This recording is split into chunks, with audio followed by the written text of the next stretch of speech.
presten mucha atención a lo que voy a tocar en esta mañana, porque voy a tratar de responder a algunos de ustedes, algunos que nos escuchan o nos ven a través de estos videos, porque voy a hablar de un problemita que se está dando en la actualidad y quiero corregirlo, y es un asunto acerca de interpretación y cómo manejamos las escrituras. En Mateo capítulo 7, vamos a leer los versos 1 al 5, aunque vamos a mirar otros pasajes bíblicos. Voy a explayarme un poco a través del Nuevo Testamento. Así que síganme con sus Biblias. Sin Biblia se va a quedar a mitad de camino. Agarre una Biblia, póngase al lado de alguien que tenga una Biblia, porque no quiero que siga mis palabras, yo quiero que siga la palabra de Dios. Y entonces en el verso 1 dice, es Jesús el que habla acá, no juzguéis para que no seáis juzgados, porque con el juicio con que juzgáis, seréis juzgados, y con la medida con que medís, os será medido. ¿Y por qué miráis la paja que está en el ojo de tu hermano y no echas de ver la viga que está en tu propio ojo? ¿O cómo dirás a tu hermano, déjame sacar la paja de tu ojo, y he aquí la viga en el ojo tuyo? Hipócrita, saca primero la viga de tu propio ojo y entonces verás bien para sacar la paja del ojo de tu hermano. Y entonces lo dejamos ahí, el último versículo se los dejo para otro día. El título, o hacia donde apunta esta exposición, es ¿juzgar o no juzgar? ¿Cuál es el tema? ¿Se van dando cuenta? ¿Juzgamos o no juzgamos? ¿Debemos juzgar o no debemos juzgar? He notado un incremento bastante notable en el uso del versículo 1 y el verso 5 también de esta porción de Mateo para acallar las voces de personas que hoy se están levantando, y me incluyo yo también, porque caigo también en el asunto, de pastores que están cansados ya de mirar a través de la televisión y a través de YouTube, y no solamente pastores, pero cristianos fieles a la palabra, honestos, serios, que aman a Dios, que aman su iglesia y que están pero hartos, cansados hasta las sienes de ver el abuso que se hace de las escrituras, especialmente en lo tocante a conducta cristiana. Hoy se ve cada cosa en la iglesia que es alarmante, y en especial el ataque frontal que se hace a las doctrinas que ya son tradición de 2000 años y que hoy por alguna razón se levantan algunos individuos con estos carteles de apóstoles y de profetas y arcángeles también, ahora sale cualquier cosa, y entonces se sienten con el derecho y la autoridad de echar por tierra lo que hemos recibido de nuestros antecesores, 2000 años de tradición histórica en cuanto a doctrina apostólica, y que hoy está siendo pisoteada en las iglesias evangélicas de todo el mundo. Nosotros acá en Latinoamérica, bueno, acá estamos en Norteamérica, pero en Latinoamérica esto es una epidemia de características alarmantes. Y entonces estamos levantando la voz al fin.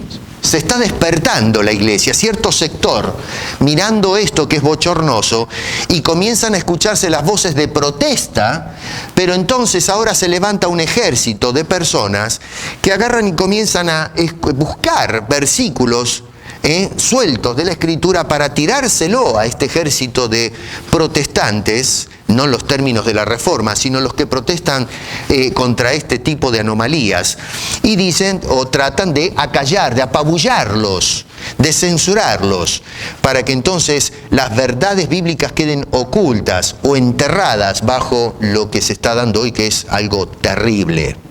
Vuelvo a repetir, gente que dice, cuando protestamos, hermano, pastor o hermano en Cristo, no juzgues para que no seáis juzgados. No sé si han escuchado esto ya algunos de ustedes.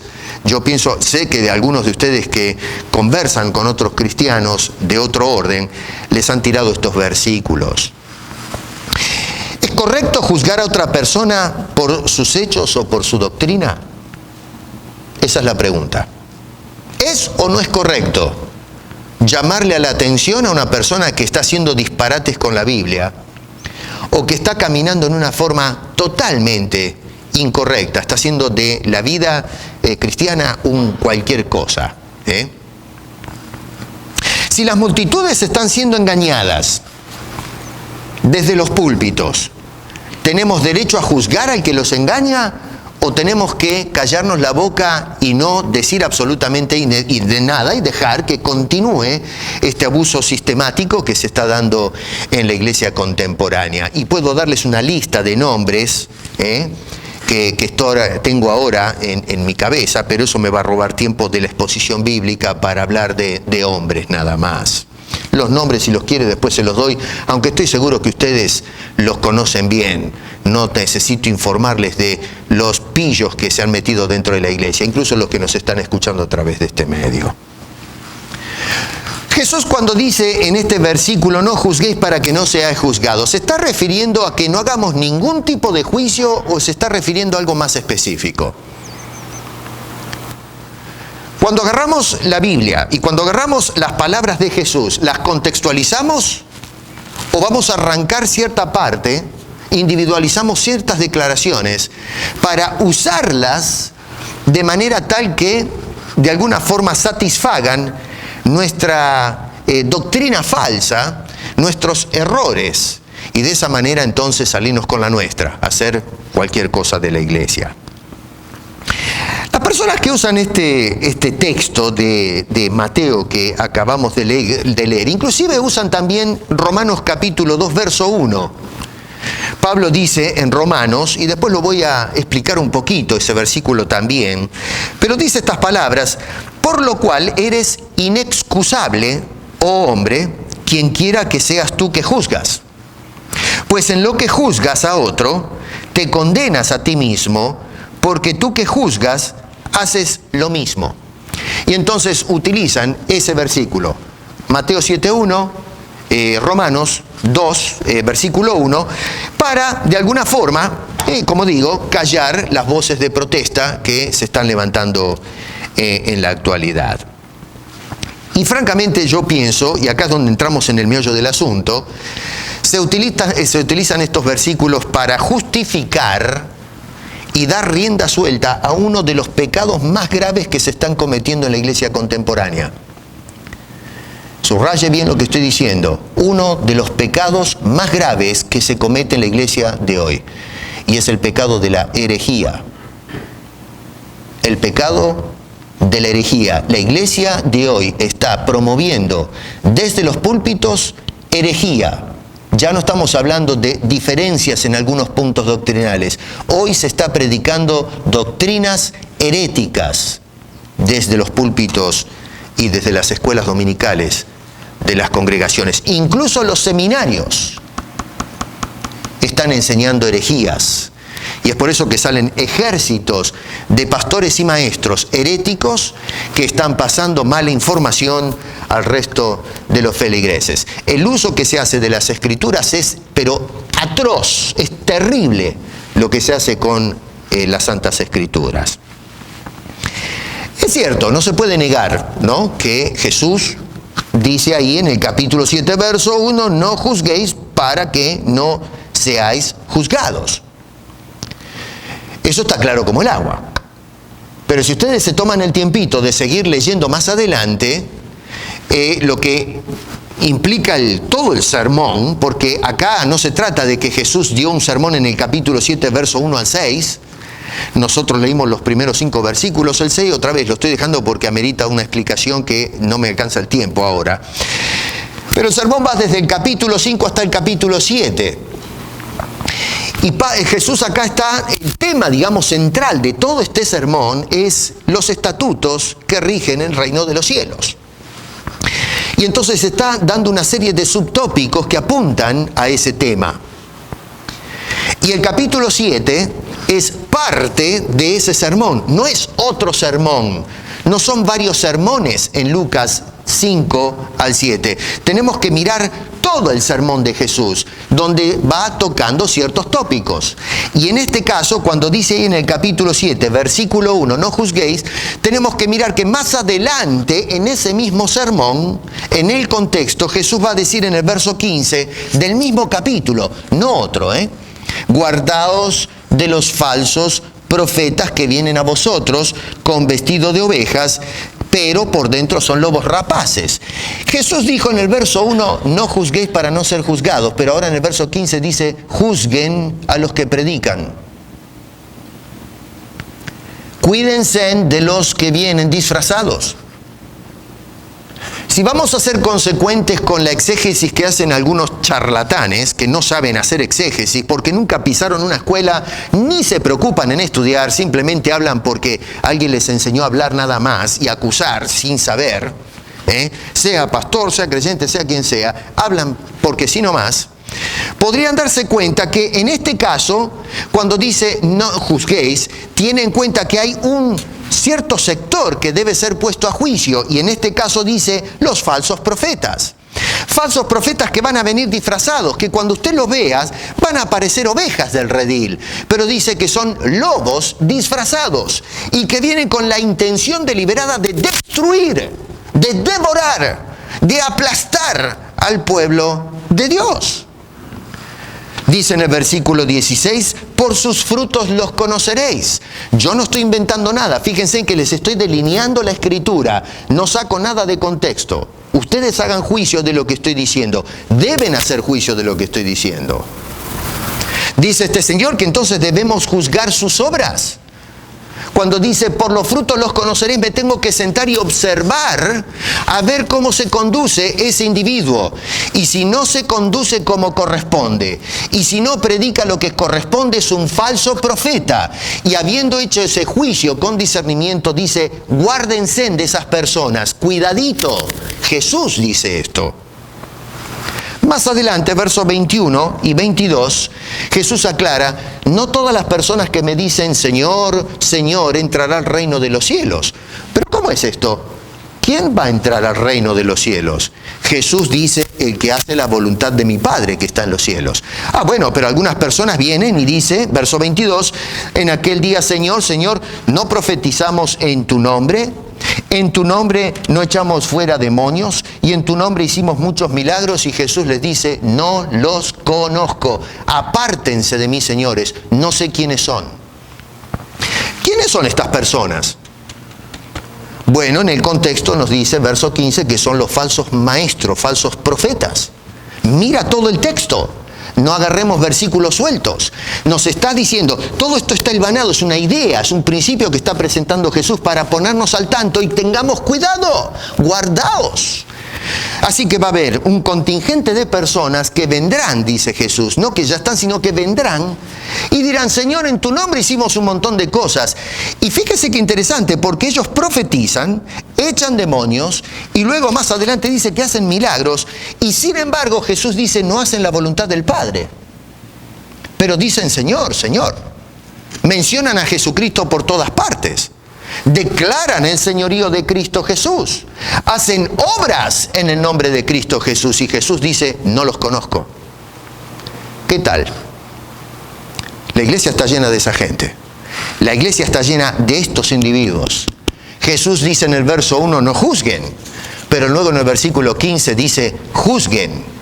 Así que acá lo que tenemos que hacer es parar un poquito y tratar de analizar bien qué es lo que realmente está diciendo Jesucristo, y no agarrar versos sueltos como capítulo 7, verso 1 y tirarlo a personas que protestan con justicia contra los abusos que se están haciendo con el pueblo de Dios en este momento en toda Latinoamérica y el mundo entero. La Biblia jamás, de los jamases, dice que no debemos juzgar.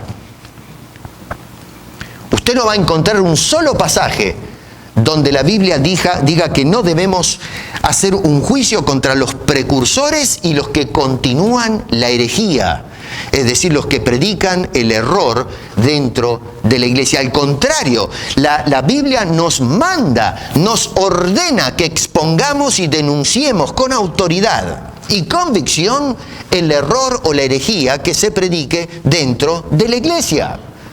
Es una cosa terrible que nosotros nos agarremos de estos individuos, les tengamos miedo.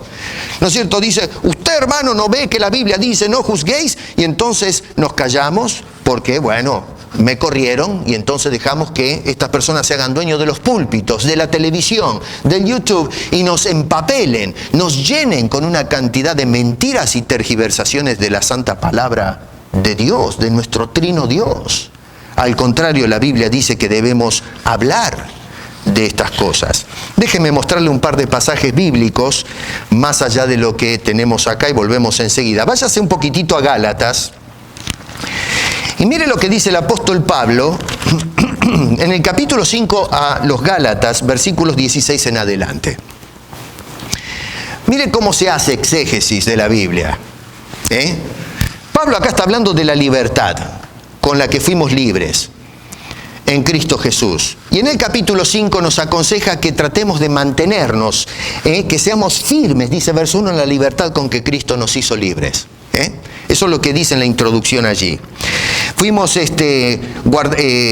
fin, por la obra de Dios, llegamos a ese punto, pero entonces en el verso 13 nos dice, cuidado, el verso 13 en la segunda parte, solamente que no uséis esa libertad con la que fuimos hechos libres como ocasión para la carne, sino para el servicio mutuo.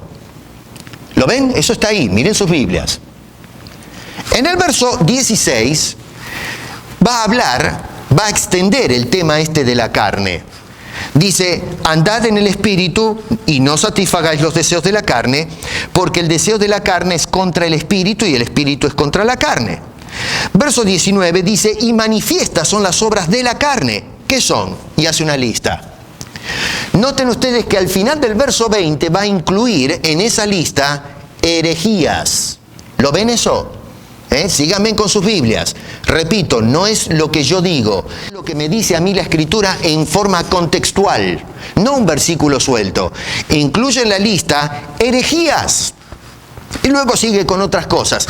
No es una lista exhaustiva, sino que es algunas cosas. Por eso dice en el verso 21, en la segunda parte, y cosas semejantes a estas. O sea que hay mucho más que Pablo podría decir. Pero a lo mejor, no sé, por amor a la brevedad lo dejo ahí. Pero el punto es que incluye, entre obras de la carne, herejías. Y digo esto porque entonces una persona que se sube en el púlpito o debajo del púlpito y enseña algo que no es bíblico, que es herético, no me puede decir a mí que ese hombre o esa mujer habla en el nombre y dirigido por el Espíritu Santo. Porque el apóstol Pablo me está diciendo que una persona que habla en esos términos está hablando en la carne. Y dice que la carne y el Espíritu se oponen. Eso no me lo invento yo, esto lo está diciendo el apóstol Pablo.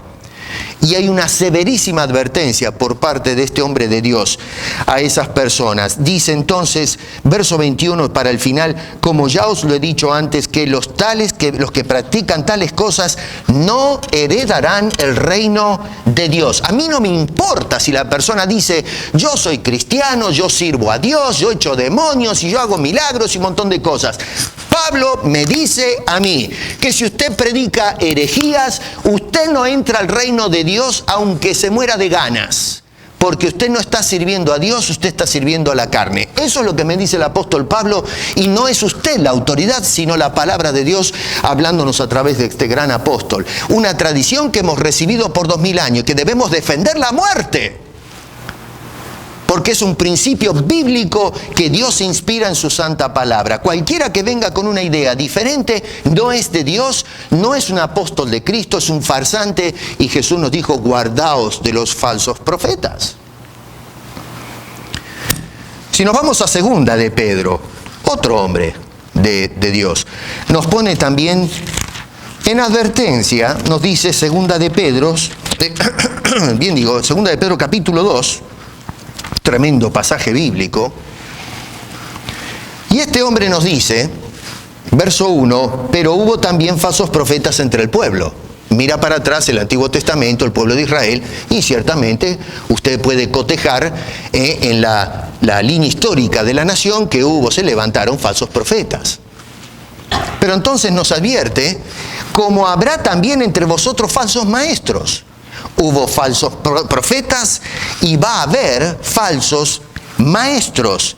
Y note que dice que introducirán encubiertamente herejías destructoras. Verso 2, muchos seguirán sus disoluciones. Verso 3 dice que harán mercadería de vosotros. Noten qué interesante, acá este señor nos está diciendo, nos pone al tanto de que estos individuos ante todo van a introducir herejías. Noten que en Gálatas Pablo ya habló de herejías y ahora Pedro menciona otra vez la palabra herejías. Y son herejías obviamente destructoras. La herejía no edifica el cuerpo de Cristo. La herejía no hace que los cristianos se unan. Hace que los cristianos se junten, o supuestos cristianos, pero no que se unan, que no exista esa unión mística que debe existir entre el pueblo. Y van a introducirlas en una forma sigilosa, con trampa, dice allí, encubiertamente. Vale decir que se va a ir filtrando esta cosa nueva sin que nos demos cuenta. Cuando nos demos cuenta ya está metido hasta el cuadril este asunto. Y eso es lo que pasa en la actualidad. Se nos han metido las herejías sin darnos cuenta. Nos quedamos dormidos. Y hoy ha echado raíces y está metido hasta el fondo de la iglesia o el movimiento evangélico contemporáneo. Dice que mucha gente los va a seguir. Noten que lo que están siguiendo no es a Cristo, sino herejías destructoras. Y luego dice que estas personas van a hacer mercadería de los feligreses. ¿Qué tal? Parece como que si Pedro, yo a veces leo a este hombre y digo, pero parece que este hombre viajó en la máquina del tiempo, yo no sé, y se paró a mirar lo que está pasando en la iglesia contemporánea y se fue para atrás a escribirnos estas cosas. Yo fui testigo. ¿Cómo supo este hombre estas cosas? Bueno, porque Dios lo sabe todo. Porque Dios lo inspiró a este hombre a escribir lo que iba a pasar. Eso es una de las grandes evidencias que tenemos de que esto que tenemos es palabra de Dios. ¿Cómo pudo saber Pedro que iban a suceder estas cosas? Y lo que estamos observando hoy, que ustedes, yo, todos los cristianos hoy, son mercadería. Se enriquecen los hombres. Desparraman una cantidad de ideas extrañas. Y nosotros entonces caemos en las garras de estos individuos. Dice Pedro en el versículo 3, en la segunda parte, sobre los tales, ya de largo tiempo, noten esto, la condenación no se tarda y su perdición no se duerme. ¿Qué es herejía? La palabra herejía, o héresis, sería en griego, significa, primariamente la palabra significa escoger algo, elegir algo. En un sentido apunta, la connotación de la palabra es cuando nosotros enseñamos algo diferente o distinto a lo que enseñan las Sagradas Escrituras. Técnicamente, toda enseñanza que es contraria al dogma recibido, a las doctrinas fundamentales, todo lo que atenta contra la revelación de las doctrinas, eso es declarado una herejía. Puede ser que sea un ataque hacia la persona de Dios, puede ser ataque a la divinidad, la persona de Cristo, el Espíritu Santo. Eso sucedió en los primeros 4 siglos del cristianismo.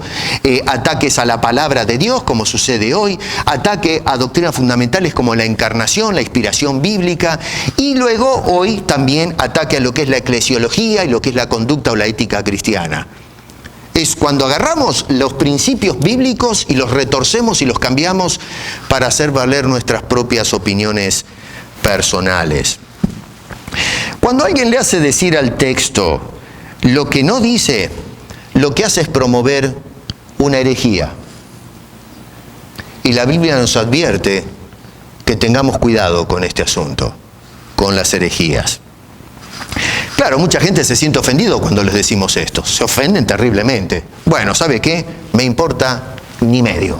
Porque usted está ofendiendo a mi Dios cuando hace el uso de la Biblia como se le da la gana. Y si usted ofende a mi Dios y Salvador, al soberano del universo, entonces francamente no me interesa si se ofende cuando la misma palabra de Dios le reprende a usted. No soy yo el que reprendo, yo simplemente expongo la Biblia. Pero la Biblia nos expone a nosotros de que estamos haciendo un uso indebido de las Escrituras. Así que si usted ofende a Dios, arréglesela con Dios entonces. No se lance contra los que tratamos de hacer una descripción de lo que dicen las Sagradas Escrituras. Como dije, volviendo acá a este pasaje, algunos dicen que Jesús dice acá que los que critican dividen la iglesia, ¿no? Pero, ¿saben una cosa? Momentito, no. Los que critican la herejía no dividen la iglesia. Es usted el que divide la iglesia. Usted el que enseña una falsa doctrina está dividiendo la iglesia. Así que eso de que nos culpan a los que tratamos de levantar la voz contra estos abusos, estamos dividiendo la iglesia, no, usted está equivocado. Usted no entiende nada de lo que es la iglesia.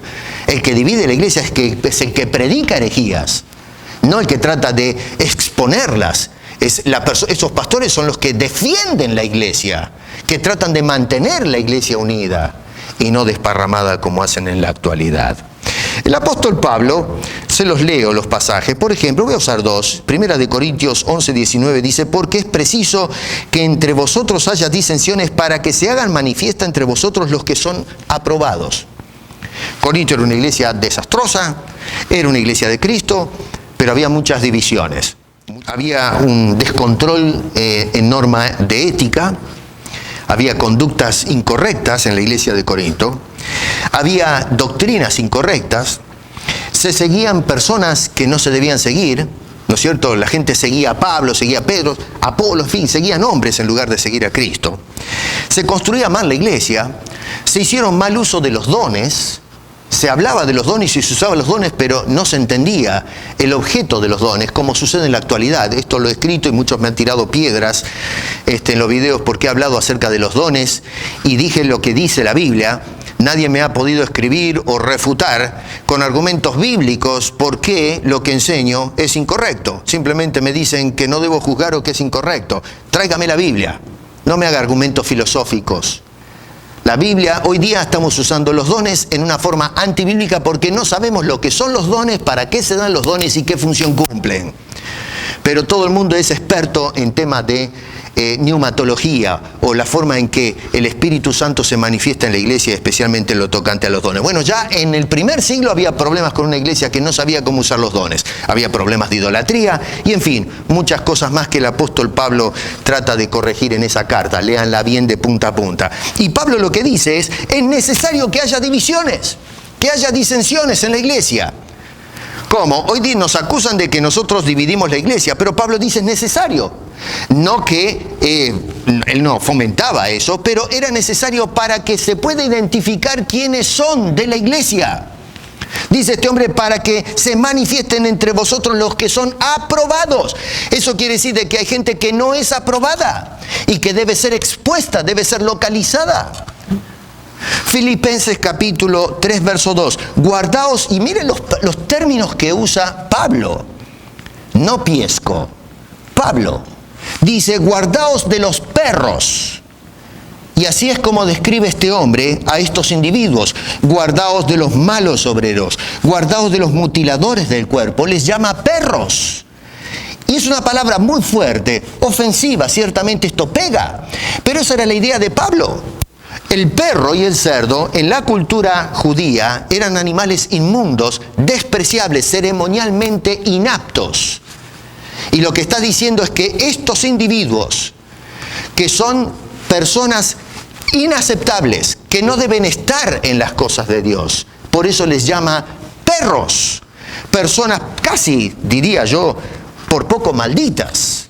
Es un término muy fuerte desde el punto de vista bíblico. Así que el apóstol Pablo entonces lo encontramos que juzga a estas personas y está mandando a la iglesia que juzguen a estas personas.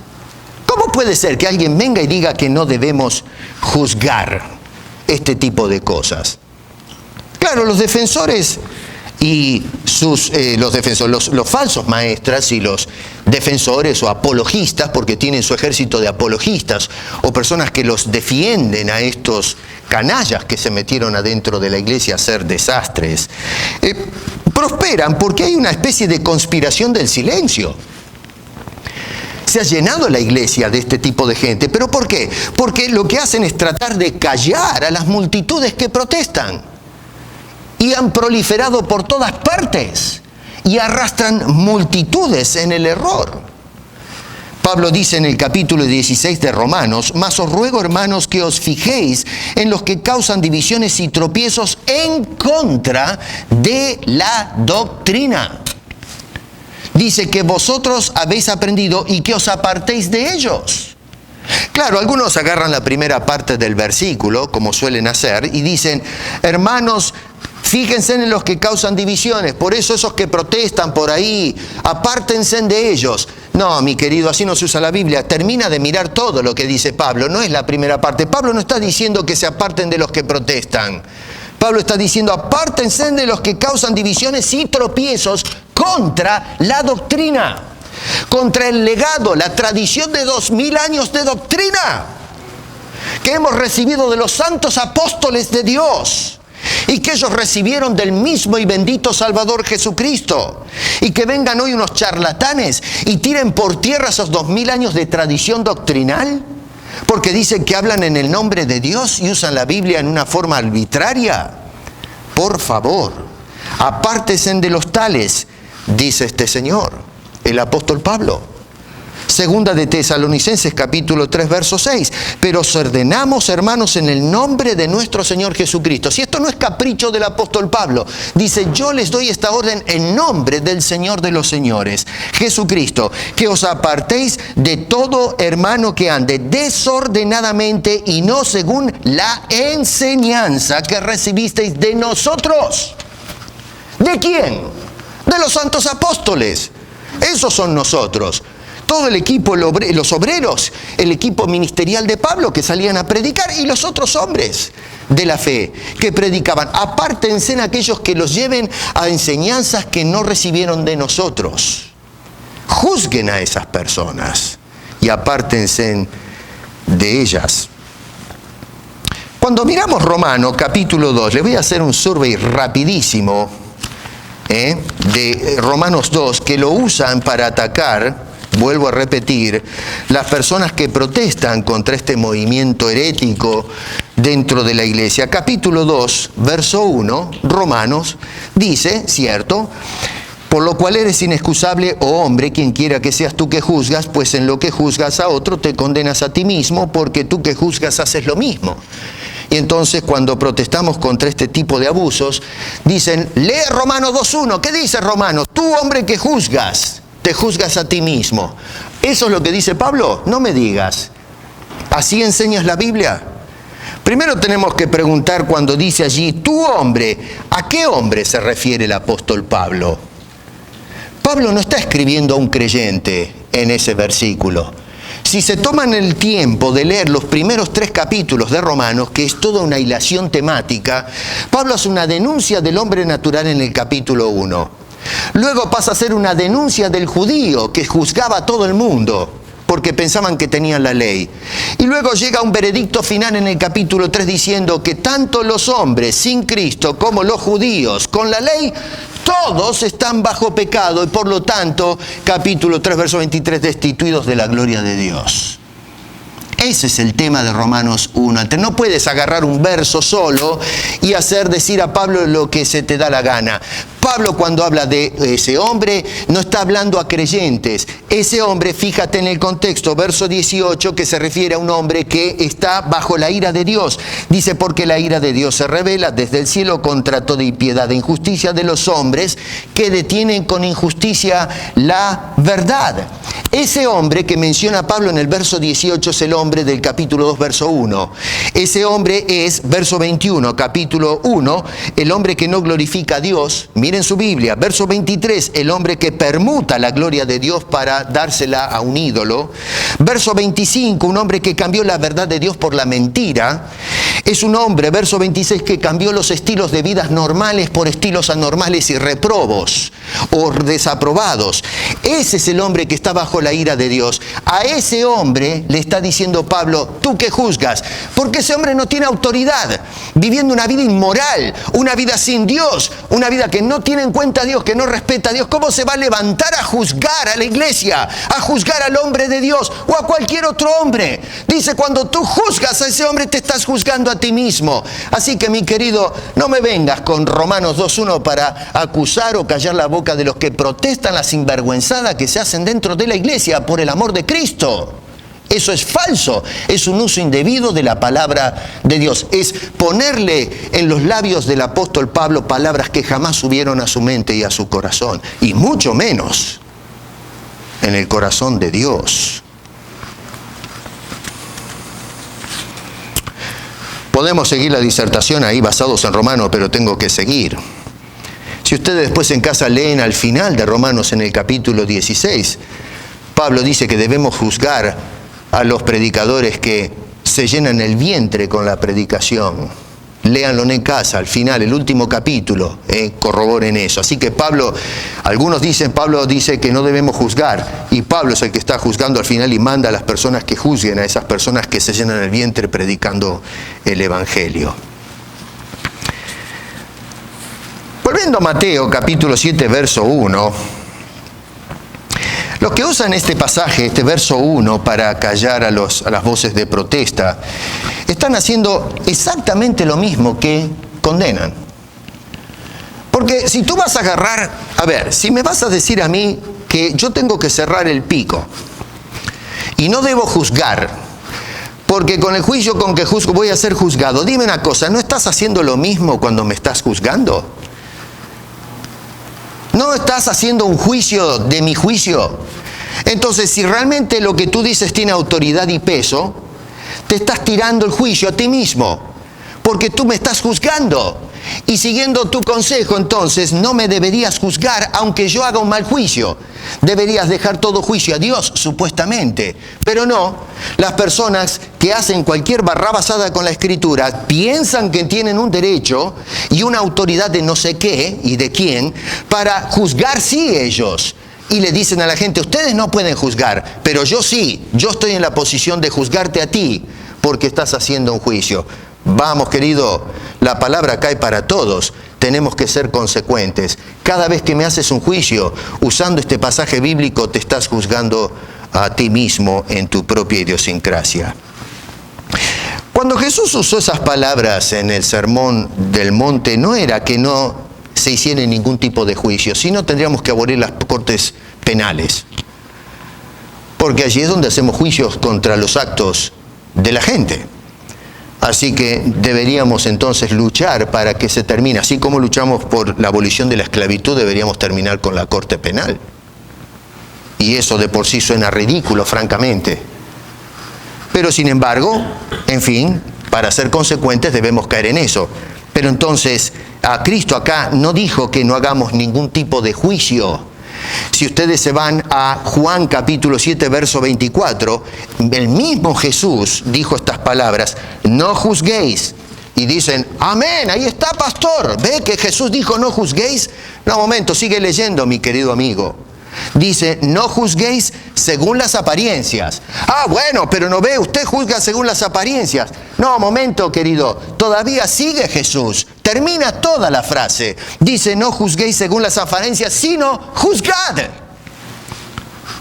Y dice, juzgad, eso sí, con justo juicio. Nunca dijo Jesús que no hagamos juicio. Jesús nos manda a hacer juicio. Pero dice, cuidadito, ¿cómo haces el juicio? Eso sí, y ahí tenemos que humillarnos y decir, bueno, acá hay cosa seria. Jesús dijo juzgad, pero tengan cuidado cómo lo hacen, Cuando vamos al capítulo 7, verso 1, no podemos hacer que Jesús se contradiga con lo que dijo en Juan capítulo 7. Lo que tenemos que hacer es, si Juan dijo que debemos juzgar con justo juicio, no según las apariencias, y vemos que acá dice no juzguéis, tengo que preguntar, bueno, ¿qué es lo que realmente Jesús quiso decir entonces en este versículo del capítulo 7, versículo 1? Así es como se trabaja con la Biblia. No ponerla en conflicto un pasaje con el otro, y en este caso, para peor de mal, es poner en conflicto al mismo Señor Jesucristo en sus palabras. Y entonces llegamos al meollo de la cuestión. ¿Qué es lo que quiso decir Jesús entonces? En el capítulo 7, verso 1 de este sermón del monte. Ahora, si ustedes miran con un poquito más de atención, van a notar que cuando Jesús habla de no juzguéis, está hablando a un grupo específico. Verso 5 está hablando a los hipócritas. Miren el contexto. Dice, hipócritas, saca primero, tú que juzgas, dice, saca primero la viga de tu propio ojo y entonces verás cómo corresponde para mover la viga, mejor dicho, la viga de tu ojo para mover la paja del ojo de tu hermano. Más o menos ahí dice, ¿no? En el verso 5. Así que a esa gente se refiere. Jesús está apuntando a un gremio, a un grupo de personas dentro de esa audiencia. En el capítulo 5, versículo 1, tenemos a Jesús hablando de otro sector, dice, bien, los que son felices o bienaventurados. Versos 3 en adelante, aparecen varios, dice bienaventurados, ahí la palabra macarios quiere decir felices, la palabra griega. Felices o bienaventurados son. El que es bienaventurado y feliz no es el hipócrita. ¿Cómo va a ser un hipócrita feliz y aventurado? Así que Jesús habla en ese capítulo 5, en esa parte del sermón, que es la introducción de personas bienaventuradas. Y en este caso está hablando de otro sector de la audiencia, los que son hipócritas. Y a ellos entonces les dice, ustedes hipócritas, no juzguen para que no sean juzgados. Y entonces tenemos, Jesús hace una clara descripción del hombre hipócrita. ¿Quién es el hipócrita? ¿A quién define Jesús como hipócrita? Bueno, número 1, capítulo 6, el que se muestra muy religioso delante de los hombres, pero es simplemente o se trata de una parodia teatral. Capítulo 6, fíjense en versículos 1 al 16, tenemos a Jesús usando 3 veces la palabra hipócrita. Aparece en el verso 2, en el verso 5 y en el verso 16. 3 veces la palabra hipócrita. Y resulta que se refiere a, en primer lugar, la verdad central, ¿no es cierto?, que regula todo ese capítulo 6, está en el verso 1, guardaos de hacer vuestra justicia delante de los hombres. Es decir, no sean fanfarrones. Eso es lo que está diciendo. No hagan justicia delante de los hombres. Y entonces ahora va a pasar a explicar a qué se refiere. No termina el verso 1. No se puede usar el verso 1 sin seguir estudiando qué es el contenido, porque si no podemos hacer del verso 1 cualquier cosa, pero para entender qué es lo que quiere decir Jesús con eso de guardaos de hacer vuestra justicia, vamos a seguir leyendo, haciendo el exégesis y vamos a entender a dónde apunta Jesús con estas palabras. Y entonces dice en el versículo 2, cuando pues des limosna, cuando ayudes al necesitado, eso quiere decir, limosna, no hagas tocar trompeta delante de ti como hacen los hipócritas en las sinagogas y en las calles para ser alabados por los hombres. Este es el hombre que da ayuda de caridad y dice, miren cómo le doy ayuda, qué espiritual, qué consagrado que soy. Y sus 2 manos se extienden para dar el regalo al necesitado, pero en vista de todos, para que la gente aplaude y diga, qué buen cristiano, qué hombre consagrado, qué devoción a Dios, qué entrega, qué sacrificio. Y Jesús dice, hipócrita, porque lo que estás haciendo no es para agradar a Dios o para ayudar al necesitado, sino para lograr el aplauso de la gente. Verso 5, y cuando ores, no seas como los hipócritas, porque ellos aman el orar en pie en las sinagogas y en las esquinas de las calles para ser visto de los hombres. De cierto os digo que ya tienen su recompensa. Esta persona le encanta orar en medio de la congregación a gritos. Le encanta hacerse oír. Le gusta la retórica para que todos sean impresionados y decir, pero qué lindo que ora el hermano. Miran cuántos idiomas ora. Es tan elevado que hasta en un idioma que nadie entiende ora. Habla con el idioma del cielo. Mira qué elevación espiritual, qué hermoso. Y lo que está haciendo es buscando el aplauso de la gente. Qué espiritual, qué lleno de dones del Espíritu Santo. Tú eres un fanfarrón y un hipócrita, dijo Jesucristo. El hombre que hace ese tipo de cosas públicamente para ser visto, dice, ya tiene su recompensa. Porque no está buscando la aprobación de Dios, sino que está buscando la aprobación de los hombres. Y cuando le están dando el aplauso diciendo qué espiritual que eres, ya recibiste el premio. Ya te lo dieron. Dios no te debe nada. Verso 16. Cuando ayunéis, no seáis austeros como los hipócritas. Ser austero es una palabra que se refiere a la persona que pone la cara de toda triste, con las ojeras colgando, desgreñido. Ese es el austero. Dice, no seas como los austeros, como los hipócritas. ¿Por qué? Porque ellos demudan su rostro, se ponen todos lastimosos para mostrar a los hombres que ayunan. De cierto digo que ya tienen su recompensa. Me puedo cansar de ejemplos de gente que me han preguntado, ¿oran? ¿Ustedes ayunan en su iglesia? ¿Por qué? Porque nosotros ayunamos una vez por semana. Una vez por mes, hacemos vigilia. ¿Usted, pastor, ayuna? ¿Por qué? Bueno, porque yo ayuno, ¿sabe? Yo estoy entregado 24 horas sin comer, sin tomar agua, ayunando. ¿Y a mí qué me importa? Si tú ayunas, si tú crees que eso es importante, bien por ti. ¿Qué te importa a ti si la iglesia ayuna, si yo ayuno? ¿Por qué haces propaganda de que tienes esta devoción y entrega a Dios? Lo estás haciendo para que yo de este lado diga, qué espiritual que es usted, oiga, me llama poderosamente la atención que sea un hombre de ayuno y oración. Impresiona a tu Dios, no a este servidor. No impresiones a las masas. Jesús dice que la gente que actúa de esa manera es un cristiano superficial. No ama en el corazón a Dios. Lo que está haciendo es trayendo la atención de la gente hacia su persona. No dirigir la atención al bendito Dios y Salvador, que es Cristo Jesús. Por eso Jesús dice que esa gente es hipócrita. Y a ellos les dice, no juzgues cuando dices que otro es menos espiritual porque no hace lo que tú estás haciendo. Capítulo 15 de Mateo. Tengo que correr, dije que tenemos que tener la Santa Cena, pero yo creo que vale la pena este survey. Capítulo 15, ¿o no? ¿Qué les parece? Aclara muchas cosas. Jesús apunta a los que honran a Dios de labios y no de hechos. Es decir, sus vidas son un completo desastre. Mateo 15, verso 7.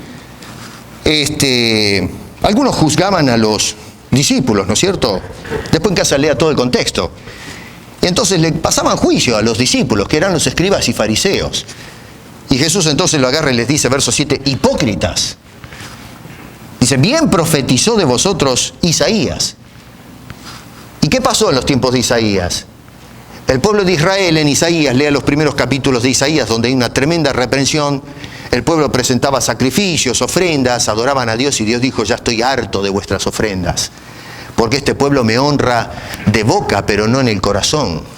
Y Jesús usa justamente ese incidente y ese texto bíblico del Antiguo Testamento diciendo, este pueblo de labios me honra, mas su corazón está lejos de mí, pues en vano me honran.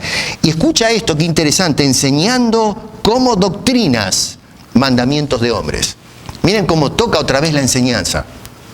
Un pueblo que enseña no la doctrina, sino mandamiento de hombres. Yo puedo hacer una lista larguísima de las cosas que enseñan hoy desde los púlpitos y que usted no las encuentra en la Biblia. He hablado muchas de ellas desde este púlpito y las he denunciado. Y las seguiré denunciando hasta que se me acabe el aliento. Hoy estamos predicando cosas que no son bíblicas, son mandamientos humanos. Y la gente va corriendo detrás de todos ellos. Así que Jesús dice que esas personas son hipócritas. Su corazón no está con Dios. Y luego Mateo 22. Otra vez estamos dentro del Evangelio de Mateo, capítulo 22. Tenemos a Jesús acusando la intriga y la falsedad con fines ocultos y siniestros. Tenemos allí a unas personas que se presentan al Señor Jesucristo.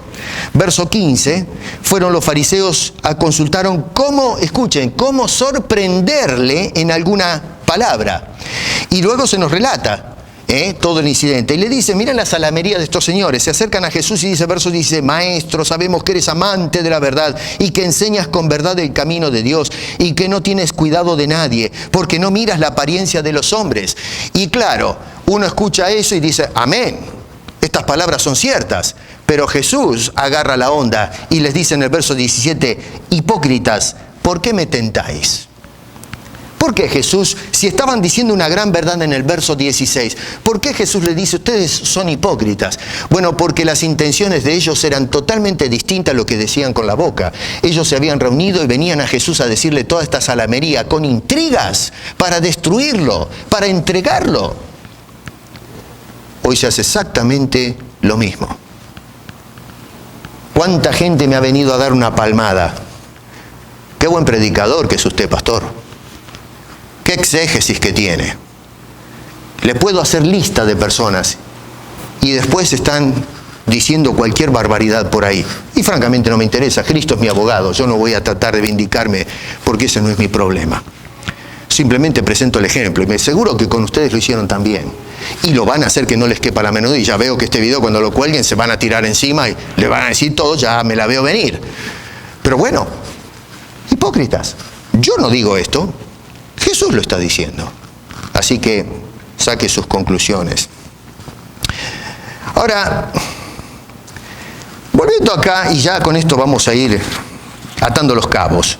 Entonces acá lo que tenemos en el capítulo 7 de Mateo, fíjese bien, que nos habla de ayudarle a una persona. Si ustedes miran con cuidado allí, Jesús nos habla, no habla de un polvito que se le metió adentro del ojo a una persona. Dice paja, la palabra griega es un pedacito de paja. En aquel entonces esta es una sociedad agraria, donde la gente muchas veces zarandeaba, ¿no es cierto?, los granos para separar el trigo de la paja. Jesús usó estas ilustraciones, ¿no es cierto?, para hacer la separación de una cosa y de la otra. Era muy común. Y entonces, claro, es en el aire, en la época de lo que es la siega, el aire se llenaba de este tipo de cosas. Y era lugares abiertos, entonces era muy fácil que uno vaya caminando por el campo y debido a ciertos factores, no ciertos ambientales, se le meta un pedazo de paja en el ojo. Y entonces Jesús lo que está diciendo es, mira, si hay una persona con una paja en el ojo, no podemos seguir de largo, porque la paja molesta, esa persona no puede ver bien, se empieza a dar vuelta en el ojo y ¿qué vamos? A estar con el hombre, tengo una paja en el ojo, bueno, que Dios te bendiga. No, lo que hacemos es darle una mano a esa persona. Pero Jesús dice, pero antes de darle una mano, fíjate si no tienes tú adentro un tronco. Y la palabra acá, viga, en realidad se pierde en nuestra traducción. Viga, uno piensa en una viga, en una columna, pero en realidad la palabra viga en griego es la vara de una que sostiene una paja, es decir, algo más grueso, más fuerte. Un palo, una cosa por el estilo. Entonces Jesús está diciendo, está bien que mires la paja de aquel, pero primero, si tienes un palo en el ojo, eso es terrible, porque el palo destroza el ojo. Si la paja hace daño, el tronco ese comienza a dañar la vista a tal punto que no solamente no podemos abrir los ojos, sino que terminamos hasta en el peligro de perder la vista, de perder el ojo. Así que esa persona no está en condiciones, con una vara en el ojo que está haciendo estragos, de ir y decirle, permíteme que te voy a ayudar. Mira, no te puedo ver, pero voy a ver si la pego. Porque lo que hacemos es meterle el dedo en el ojo y por ahí le terminamos arruinando la vista al otro señor. ¿Qué ayuda le podemos dar? Por eso dice, antes de ir a mover la paja del hombre que le molesta, atiéndete primero. Remueve aquello que no te deja ver bien. Y entonces cuando ves con claridad, cuando tu ojo está sano, entonces ahora puedes ir y decir al hermano, déjame darte una mano que te voy a sacar esa paja que te molesta. Acá está el meollo del asunto. No está diciendo que no juzguemos al que merece el juicio. Lo que está diciendo es, antes de juzgar, siéntate a juzgarte a ti mismo primero. Porque si tú no ves con luz y claridad, ¿cómo vas a mostrarle la luz al otro? ¿Cómo voy a orientar a la otra persona? Si tú usas la Biblia en esos términos, ¿cómo tienes la desfachatez de venir a decirnos a nosotros que tenemos que mover la paja de nuestro ojo? Puede ser que no sea el mejor exégeta del planeta, y lo reconozco, no soy el mejor intérprete, pero si tú me agarras ese versículo y Romanos 2.1 para probar que nuestros juicios, tanto de MacArthur y otros grandes hombres que están levantando la voz contra esto, deben ser callados porque no deben juzgar, mi querido, tú no tienes una vara, tú tienes un edificio en el ojo. Eres un ciego que quieres guiar a lo mejor a otros que son miopes. Pero prefiero ser miope antes que irme al hoyo con tu ceguera. Por favor. ¿Qué sacamos entonces para nosotros, dejando a los charlantines que ya denuncié? Para nosotros los cristianos, de este pasaje sacamos 3 lecciones que quiero que se lleven en el corazón. Debemos hacerlo. Jesús dijo, juzgad con juicio justo. Los apóstoles nos dicen que debemos juzgar. Doctrina, y si un hermano anda mal hay que decirle. Pero debemos juzgar evaluando nuestra condición moral espiritual primero. Porque si tú eres un fumador empedernido y le dices a un hermano, mira, ¿sabes qué? Fumar es malo, no fumes más. No es bueno, te hace daño a la salud. Bueno, mi querido, ¿de qué estás hablando? Si hay una persona que está andando en pecado, ¿no es cierto?, hay que denunciarlo, hay que ayudarle al hermano, hay que mostrarle, ¿no es cierto?, con las escrituras que eso es contraproducente. Pero si yo estoy viviendo en pecado, bueno, a ver, ¿cómo le voy a ir a enseñar a ese hermano cuando se puede dar vuelta? Me va a decir, él sí me puede decir, mira, ¿sabes qué? Antes de juzgarme, júzgate a ti primero. ¿Cómo estás tú delante del Señor? Así que antes de juzgar, debemos hacerlo, debemos ayudar a la persona que tiene necesidad de ayuda. Pero tenemos que hacer una autorreflexión seria delante de Dios primero. 2. Debemos interesarnos por los obstáculos que impiden la visión a su hermano, pero asegúrese que usted tiene la luz antes de mostrarle la luz al otro. Si yo voy a usar la Biblia para enseñar y para orientar, asegúrese que usted entiende la Biblia primero. De que usted ha dicho las respuestas correctas, que ha hecho su estudio, que ha gastado tiempo con el texto para entender qué es lo que está diciendo el corazón de Dios. Y una vez que recibe la luz, qué es lo que Dios está diciendo, ahora sí puede ir y enseñar a otros. Hoy estamos llenos de maestros neófitos que no saben nada. Y lo triste es que hablan como que tienen autoridad y conocimiento y no saben lo que dicen, pero son unos disparates tremendos. Y ya se da cuenta usted, creo yo, si tiene 2 dedos de frente, que usar este pasaje bíblico para callar a la gente que protesta contra la herejía es un disparate. Jesús no está enseñando semejante cosa. Pero eso es lo que algunos que dicen que tienen autoridad usan ese versículo. Vuelvo a repetir, Romanos 2:1 y otros pasajes que ahora no mencioné para justamente cerrarle la boca a los que hacen este tipo de protestas. No haga eso. Primero, aprenda. Para ser maestro hay que ser alumno. Hay muchos que son maestros y nunca fueron alumnos. Y un alumno que no, una persona que nunca llegó a ser alumno, nunca va a ser maestro, aunque se crea que es un maestro. Y número 3, no hagamos teatro con nuestra fe. No seamos artistas. Dios sabe lo que somos. Dios quiere creyentes honestos. Así que eso de ponerse una máscara el domingo cuando vamos a la iglesia y pasar como que somos cristianos tan consagrados y después fuera de la iglesia, del culto, somos cualquier cosa y hacemos cualquier desbarajuste. No, Señor, usted se podrá burlar de los hombres, pero nadie se burla del Dios Todopoderoso que ve lo más recóndito del corazón humano. Y yo no estoy predicando perfeccionismo acá.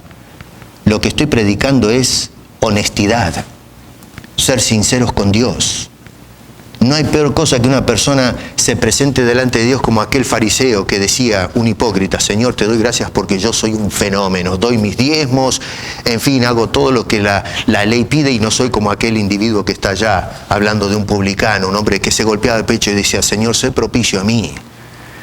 No pretendas ser lo que no eres. Ese es un hipócrita. Y es a esa persona a la que Jesucristo le está diciendo, o no se está diciendo, entonces no juzguéis para que no seáis juzgados. Así que mis queridos hermanos, si juzgamos, y debemos hacerlo, debemos juzgar lo que predican los hombres. Y usted debe juzgarme a mí. Lo conjuro ahora delante de Dios. Usted tiene una obligación delante de Dios de juzgar mis predicaciones. Y yo sé que esto queda plasmado. No puedo venir en el futuro a decir que yo no lo dije. Usted tiene una obligación moral y espiritual de juzgar lo que yo hablo desde este púlpito. Y usted tiene una obligación moral y espiritual de juzgar mi vida. Eso le manda a usted la Biblia. y me manda a mí también la Biblia. No estoy diciendo que no va a haber fallos en mi vida. Yo soy un mortal como usted que necesito a Cristo desesperadamente. Que fui salvo por la gracia de Dios. Tengo defectos, sí, lo admito. Pero usted tiene una obligación de juzgar. Y juzgar con juicio justo, como dijo el Señor Jesucristo, no según las apariencias. Por cierto, hoy se juzga más las apariencias, lo que parece, en lugar de lo que es. Y eso es una falta tremenda. No te dejes intimidar, mi querido y bendito hermano en Cristo. No tengas miedo a aquellos que ladran, los perros, aquellos que lo que quieren hacer no es, amando al pueblo de Dios, de traerlo en la doctrina a los pies de Cristo Jesús, sino que lo espantan, lo corren, para que entonces de esa manera tengan el control de sus vidas y secarlos, sacarles el dinero y recibir el aplauso de las multitudes, la ovación de las masas que giran alrededor de ellos diciendo: qué hombre, qué apóstol, qué profeta, en lugar de decir: qué Cristo que tengo, que es el Salvador de mi vida, bendito sea su nombre. Quiera Dios que nos ayude a tener discernimiento en un tema tan importante. La semana que viene voy a hablar, espero que vengan y traigan a sus amigos, de otro asunto serio. Me pidieron que predicara. Alguien me escribió y me dijo: por favor, explique y predique acerca de los ungidos de Dios, que no pueden ser tocados. Bueno, yo le voy a enseñar qué quiere decir el pasaje de Samuel, cuando es el único lugar donde aparece: no toquéis al ungido de Jehová. Y le voy a mostrar cuán antibíblica es esa enseñanza de hoy de que sus ungidos no pueden ser tocados. No, ¿sabe qué? Tóquelos. La Biblia manda a tocarlos, a censurarlos, a juzgarlos, a exponerlos. Eso de que mi ungido no puede ser tocado, eso es un cuento, y se lo voy a probar bíblicamente. Le voy a explicar realmente el único pasaje que habla de no tocar al ungido, a qué se refiere, a quién se le dijo, quién lo dijo, y usted se va a dar cuenta de que esa es otra doctrina falsa que se predica en la iglesia contemporánea. Que Dios nos ayude. Vamos a orar. Padre, gracias por tu palabra, gracias porque sin ella no tenemos orientación y pasa lo que está pasando en la actualidad. Que los creyentes, o que creen tal vez ser creyentes, van para cualquier lado.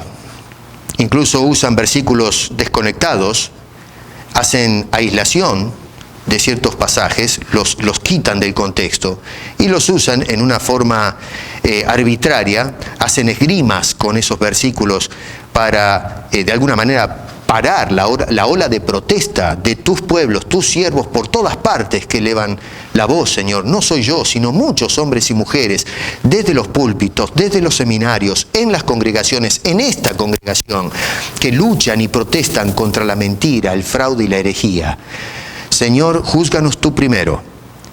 Y luego, Señor, que nos corriges y te pedimos perdón por nuestros pecados. Ayúdanos a juzgar las acciones de otros, pero a juzgarlas con amor, para llevarlos a tus pies, no para condenar, sino para abrirle los ojos a la luz.